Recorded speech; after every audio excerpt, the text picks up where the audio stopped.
Saudara-saudari, Injil kita pada hari ini diambil dari Injil Markus bab 16 ayat 15 sampai 20.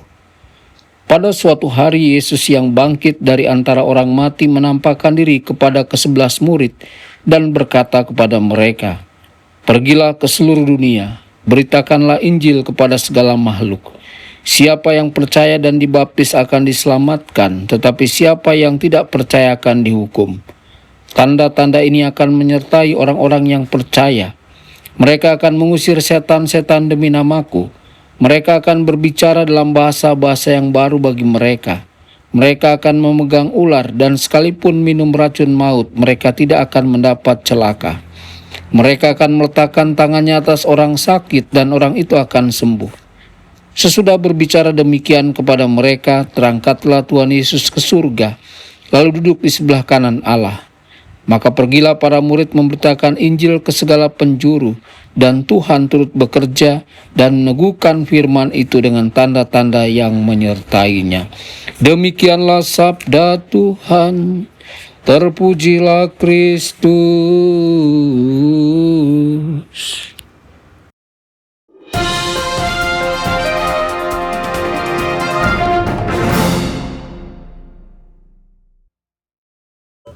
Dalam nama Bapa dan Putra dan Roh Kudus. Amin. Saudara dan saudari terkasih dimanapun Anda berada, jumpa lagi dengan saya Romo Tedens dalam saluran Warta Kabar Sukacita. Semoga Anda semua dimanapun berada senantiasa dalam keadaan sehat dan bahagia. Hari ini gereja merayakan pesta Santo Fransiskus Xaverius, seorang misionaris besar, pelindung karya misi Katolik dan teladan bagi kita semua tentang semangat mewartakan Injil sampai ke ujung bumi. Dalam Injil, Yesus memberikan amanat agung kepada para muridnya. Pergilah ke seluruh dunia dan wartakanlah Injil kepada segala makhluk. Saudara-saudari, perintah ini tidak hanya berlaku bagi para rasul 2000 tahun lalu, tetapi juga bagi kita semua hari ini.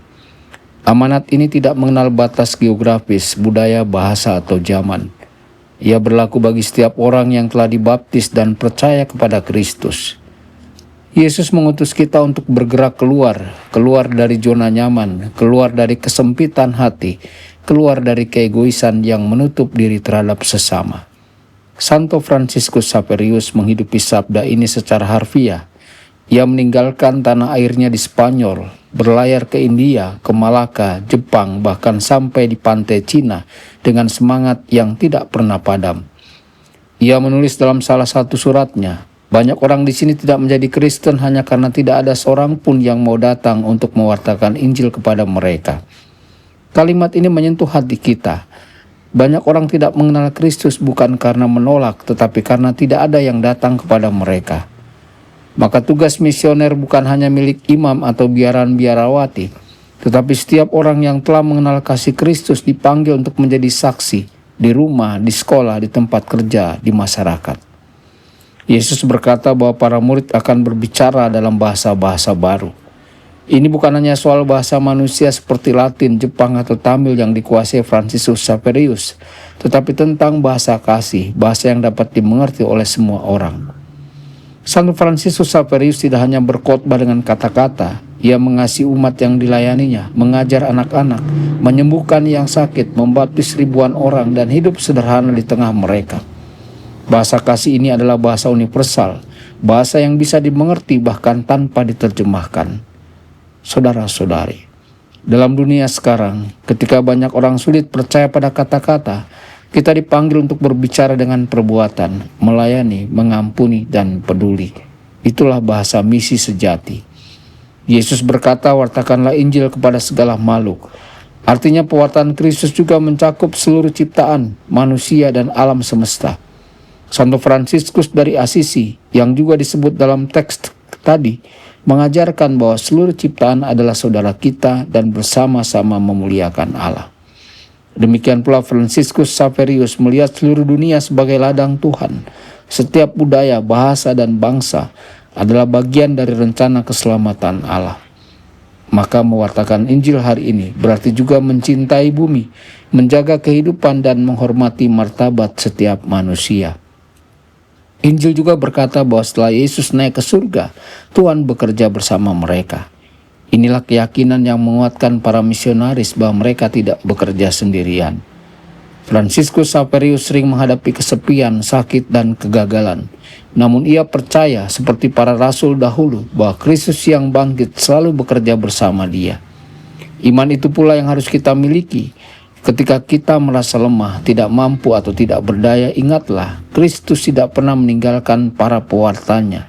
Ia hadir dalam setiap usaha kecil untuk menghadirkan kasih dan kebenaran di dunia. Saudara-saudari terkasih, Santo Fransiskus Xaverius menunjukkan bahwa misi bukan soal pergi jauh, tetapi soal hati yang terbakar oleh kasih Kristus. Ia tidak menunggu kondisi ideal, ia berangkat, percaya bahwa Tuhan sendiri akan melengkapi kekurangannya. Kita pun dipanggil untuk menjadi misionaris kasih di tempat kita masing-masing, dalam keluarga yang perlu dihangatkan, dalam masyarakat yang haus keadilan, dalam lingkungan yang memerlukan semangat pelayanan. Semoga semangat Santo Fransiskus Xaverius menyala dalam diri kita, semangat untuk pergi, semangat untuk mencintai, dan semangat untuk bersaksi bahwa Kristus hidup dan bekerja bersama kita. Tuhan Yesus memberkati Anda semua. Sabda Allah adalah kebenaran. Sabda Allah adalah kehidupan. Mari kita mencintainya, mari kita menghayatinya. Ya Tuhan yang ku muliakan, sabdamu angkat resahku.